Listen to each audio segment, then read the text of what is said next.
As a longtime player of Overwatch, currently a year clean, Riot Games Valorant has always elicited an interesting response from the former's community. Ask a streamer/former esports player why they don't stream it, and the response is usually, it's boring. On the other hand, it's also a refuge for many former Overwatch pros, whether because of its burgeoning competitive scene or how the hitscan role has oscillated over the years. When viewed through the larger sphere of competitive FPS gaming, the last Champions Tour pulled in about 1.8 million peak viewers.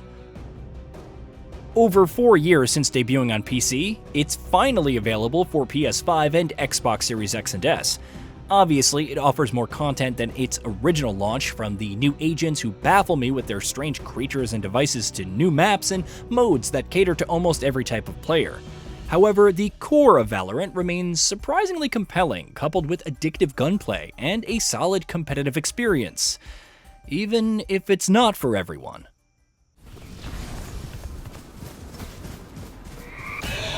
Blocking fire. Stand aside.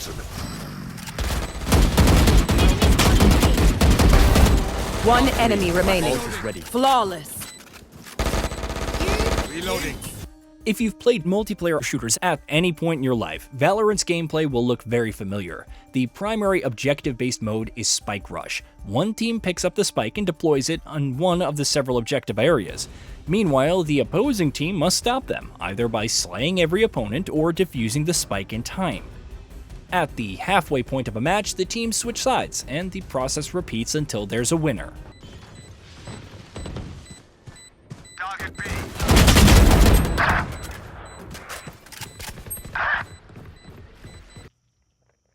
It's a simple, straightforward formula that can reward quick reaction and proficient aim as much as map knowledge and coordination. Further feeding into this is the ability to purchase weapons, armor, and whatnot before a round.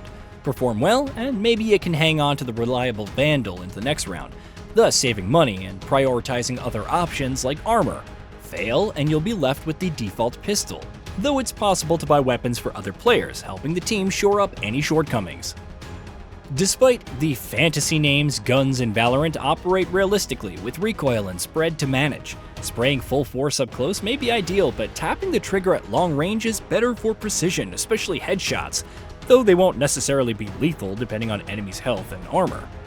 Nevertheless, mastering a weapon's spread and recoil can make all the difference, adding that extra bit of depth to the responsive controls and aiming. Going up.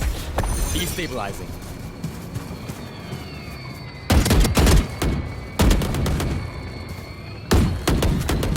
Reloading. Destabilizing. Now we're cooking. However, there's an additional wrinkle on top of all of this. Abilities. Each agent has a role, 4 in total, and can perform tasks for blinding opponents and their teammates, as I've unfortunately done many times, and blocking line of sight to pinging enemies through walls or healing. Don't even get me started on Iso's Gulag. There are even ultimates, and though they can heavily shift the momentum of a round, they're not just insta-win buttons. For the most part, that is. Whether it's ultimates or abilities, you can't toss them out willy-nilly throughout a match. It adds another dimension to a team's economy. Do you opt for ability charges to support your team, ensure your survival with heavier armor, or trust in your gun skills and go with a weapon? Maybe you dump credits into ensuring your team is outfitted throughout, since teamwork makes the dream work. Because of its format, matches in Valorant can take some time if you're playing unrated matches. As annoying as it can be when things don't gel together, there's some satisfaction to instantly nailing a killing blow or setting up your teammates for kills. Even if you're on the losing side, the gunplay and movement feel tight. The tension of masking your footsteps while inching closer to the objective or waiting for someone to pop around the corner or in the window is also exciting, even if it's slower paced than what most FPS players would be used to. Like what? Like two.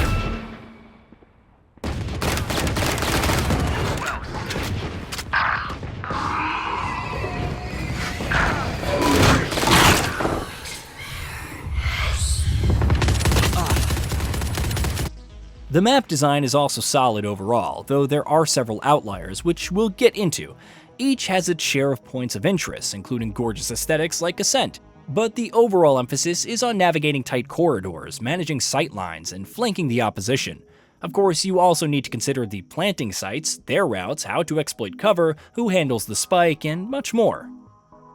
For those who want quicker action, there's Swift Play, which reduces the requirements of successful rounds to win in Spike Rush from 13 to 5, while also upping the credits each round, thus encouraging more experimentation and aggressive plays.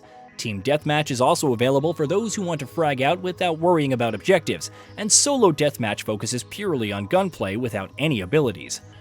So the big question is Valorant fun on consoles? On PS5, I found performance to be steady without any major hiccups. Control settings range from adjusting hipfire to focus and add sensitivity to adjusting inner and outer dead zones alongside one's aim curve with several options. You can also customize movement dead zones, which is great considering how essential controlling your footstep audio is, and trigger dead zones. They're blind with fear. Marked one. New stage in 10. Fades enemies. That's done. The only real hangups are certain maps, especially the recent Abyss. While it isn't too terrible to see some favor certain weapons more than others, Abyss feels especially egregious. Its overall layout can feel a little unbalanced depending on the side. There's also the very nature of Valorant itself. It has a high skill floor that demands practicing and becoming competent at so many different things. On top of this, you need to coordinate and be mindful of your team to have a shot at winning.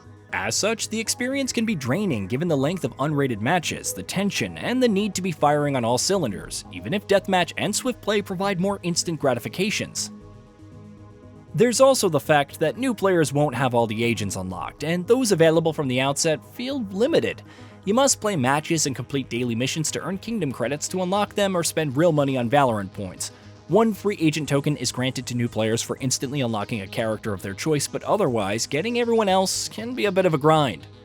Once again, Valorant isn't for everyone, especially those who want more fast-paced action with kill streaks or Overwatch 2's team fights with ultimates and abilities dotting the field.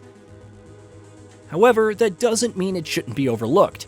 If you can get into the groove, it's a rewarding experience that blends tactical gunplay and an objective-based mode with fantastical solutions and strategy.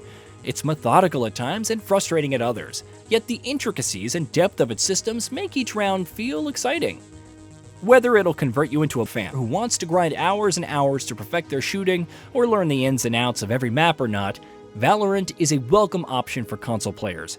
Here's hoping that the balance and overall support shake out to be as strong as the PC version. Hey, did you know that we at GamingBolt upload new videos every day? Stick around, drop a like, subscribe, and hit that bell, and let us know what kind of content you'd like to see in the future with a comment below.